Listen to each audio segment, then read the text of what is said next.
Hey everybody, welcome back. This video we're going to talk about drawing in some property lines, specifically using Surveyor units. So I have a little site plan, and I'm going to be drawing in lot number 60. So it's got my distances and bearings, and it's got my dimensions, 18.54 and 29 and so on. I've got this little chopped corner at the sort of the corner here in the site. So this is the property I'm going to be drawing, but you'll see that the angles look a little different than most people are used to seeing. So we've got north 87 degrees 39 minutes 10 seconds west. This is basically saying you're going to draw a line that's going straight up north, and then you're going to rotate it 89 degrees to the west and fractions of a degree. This one, it's drawn north, and then it's 19 degrees to the west. And that's how we draw these lines. We start at a point, the line goes straight up, and then rotates the specific angle to the west. Here we have it going straight to the north, and then rotating to the specific angle to the east. Generally, that is how your surveys are going to be drawn. That's how the angling system that they use for Surveyor units. So we're going to take a look at how to set up Surveyor units in your AutoCAD file. The other thing to note is this is a metric file. It is drawn in meters. Most surveys that I've ever worked with are metric drawings that are drawn in meters. This might not be the unit of measurement you're going to use for your actual project, but I'm going to be drawing it in a metric drawing, and if I need to import it into a imperial drawing later on, I'll do that when the time comes. For now, I'm just going to make sure I draw it metric with these values for this specific site. And then we'll talk a little bit more about finishing this off and doing a little bit of extra to this site plan as we go. So I'm just going to slide this over. And the first thing I'm going to do is I'm going to take a look at my units. Get into AutoCAD. Take a look at my units. And I've already set this up into Surveyor units. Originally it was decimal degrees, but we'll just set it up to Surveyor units here. And I've got the precision set to degrees, minutes, and seconds. So the little single tick, or basically the apostrophe, is for minutes. There's 60 minutes in 1 degree. So it's like a fraction of a degree. And then there's 60 seconds with the little quote symbol. There's 60 seconds in each minute, which kind of makes sense. You can get more precise with decimals or fractions of a second, but there's 60 seconds in a minute, 60 minutes in a degree, and then we all know the number of degrees in an angle, 90 degrees between north and east or north and west, so on and so forth. And we always write these angles as a cardinal north or south direction, and then the angle, and then if it's being rotated to the east or the west. Sorry, just turned my heater back on. It's cold down here. So this is the angles that we're going to be using for our Surveyor's units. We've got our units set up. That's okay. Now I've also set up a few layers. So these ASP layers are specifically for architectural site plans. So I've got some setbacks, property lines, notes, and dimensions set up, and just using my color standards. Red is a thin line, blue is a thick line, white is a medium line weight, and then again red is a thin line. And all of these are annotative line weights. I do use different colors for my annotative objects as opposed to my physical objects or my model objects. It just helps me visualize on the screen. Even though they might have the same line weights, it helps me visualize what elements are actual physical elements in the drawing versus annotative elements. So I've got my property line set up as my current layer. So I'm going to start drawing my property lines. And I'm going to start at this corner here. I'm going to do these first few lines here, and then I'm going to come across and do these lines. Or I might even just go all the way around. We'll see. It's really not critical which order you draw these in, but generally you want to draw them sort of in sequence. The other trick is this line is going northwest, so it's going to actually be drawn up to the left a little bit. This line here is not, if I start from here, it's not going northwest. If it was going northwest, it would be going sort of off to the left, but I need it to go to the right. So it's really easy to manage this because we start at the same point, the distance is the same, the angles are all the same. It's just instead of going northwest, we're going to change north to south, and we're going to change west to east, and we get the exact same line, but instead of going to the left, we're going to go to the right. So instead of going northwest, we're going to go southeast. Outside of that, everything else is the same. So I'm just going to start with this guy here. I'm going to come up and start drawing around some of these property lines. So the first one, and again, you can start anywhere on the screen. I have these sort of boxes already set up to represent a 1 to 50 scale on my various layouts. Obviously, that's not going to work for a site plan, but I'm just going to leave it there for now. Not really critical one way or the other. So 37,920 millimeters, and then we type the angle symbol, the less than sign, shift comma, and it is going to be north 19 degrees 38 minutes 25 seconds west, and there is my first property line. So that is this one here. Obviously this survey plan is not oriented to true north, so it is going off to the side a little bit. Now I'm going to draw this one here, the 18.54 meter line. So I'm going to start right at the end point there. 18,540 angle. And this is what I was saying before, because I don't want it to go northwest. I want it to go southeast. So I'm going to change the north to south. I'm going to change the west to east. I'm leaving all the numbers the exact same.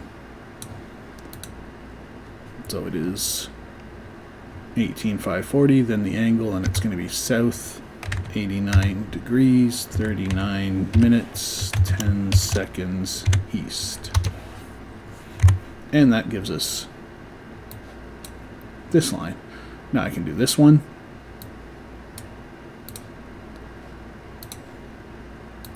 And that is 8210 angle. And again, this is going to go to the southeast, so south 54 degrees, 49 minutes, 25 seconds east. And I'm going to draw, I was going to draw this line next, but I can't really make out what this number is. So what I'm going to do is I'm going to draw this line across the bottom first, because I can read these numbers clearly. I think this is 59 minutes. But I'm not positive. It's a little blurry in there. So I'm going to draw this line first and then see if I can figure out what this is by just drawing a temporary line in place. So I'm going to do this line first.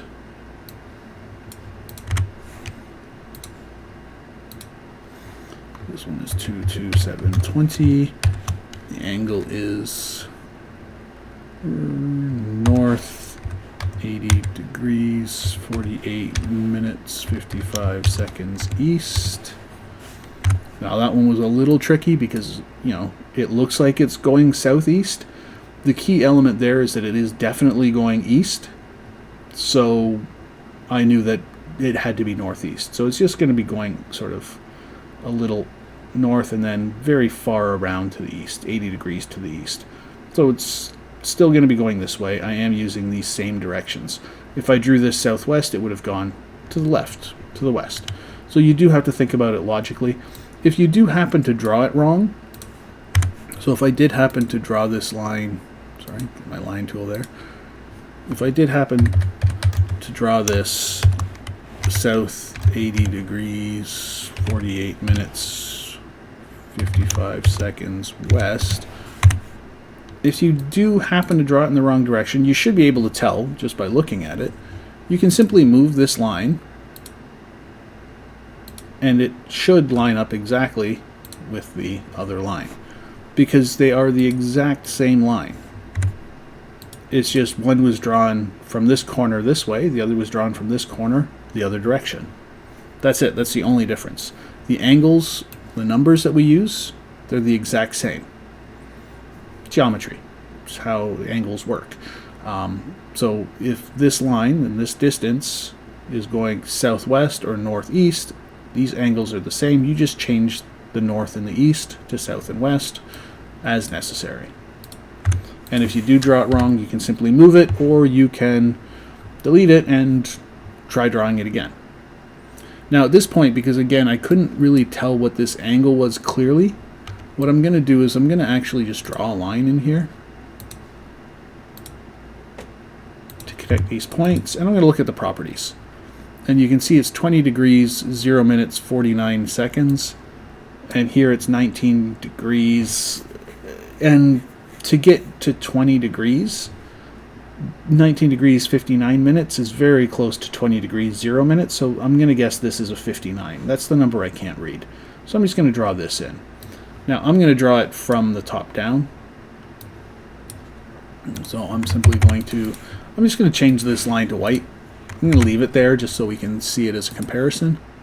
I'm going to start here. It is 29 meters, and it's going to be south 19 degrees, 59 minutes, 35 seconds east. And it pretty much aligns to that white line. But as we zoom in, you can see there's a small little discrepancy here. If I take a look at the measurements here, we're looking at 10.5 millimeters by 5 millimeters or 6 millimeters. So it's not a tremendously large error, but you are going to run into this. This is just rounding errors. Rounding errors in the angles, rounding errors in the dimensions from the survey plan. This is fine. We're allowed to leave that. It's not a big deal.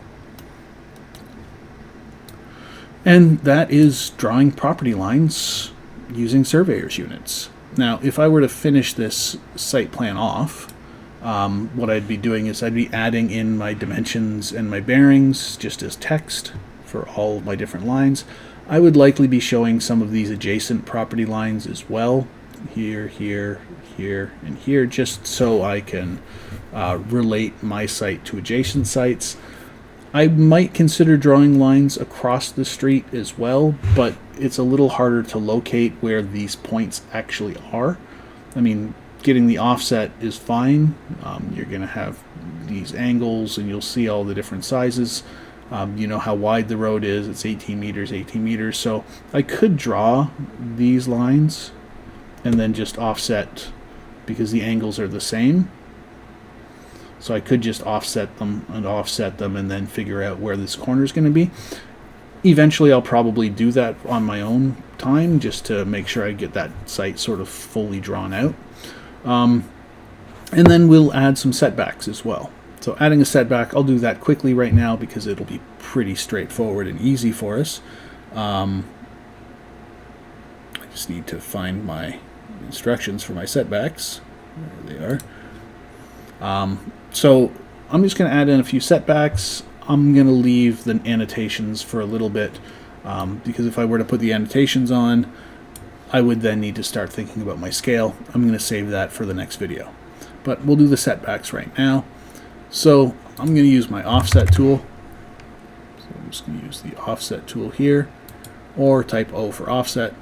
And my rear yard is 7 meters. So I'm going to treat this as my front yard. So I'm going to use an offset of 7 meters for the rear yard. I'm going to use an offset of 1.2 meters for the side yard, for the interior side yard. Oops. Don't use 1.2. 1200.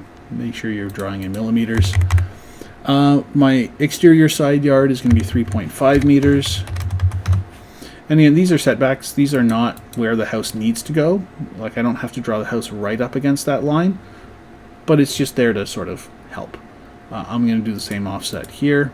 And then off my front yard, the dimension I have is 10 meters plus the setback from the center of the road. My road's 18 meters, so from the center line we've got 9 meters to the property line.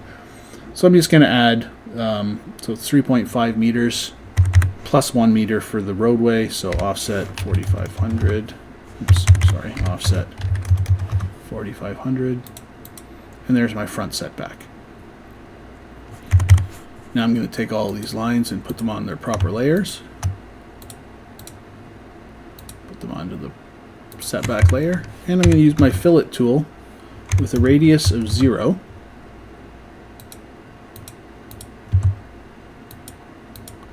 To clean up these corners. And I'll go back and I'll do that fillet tool again because I did that fairly quickly. So the fillet tool, instead of trimming and extending all of my lines, the fillet tool will basically just create a clean corner at whatever specified angle or radius that you would like. Very similar to the chamfer where you can cut sort of angled corners, the fillet creates nice rounded corners. If you set the radius to 0, it's going to give you a angled corner. It's just going to join the two lines without any radius at all. So if you type in F for fillet, and then you set your radius, so you can type R or click on the radius element there, and if you set it to 0, when you join two lines together, they extend or trim themselves to join cleanly at the corner. Great tool. Love the fillet tool. So there's my property line, there's my setbacks, and that's all I'm going to do for now. That's enough for now. In the next video, I'm going to be putting in some annotations. I'm also going to be rotating my True North and Project North in an upcoming video as well. But for now, this is good for drawing in property lines. I hope this helps, and we'll see you in the next video.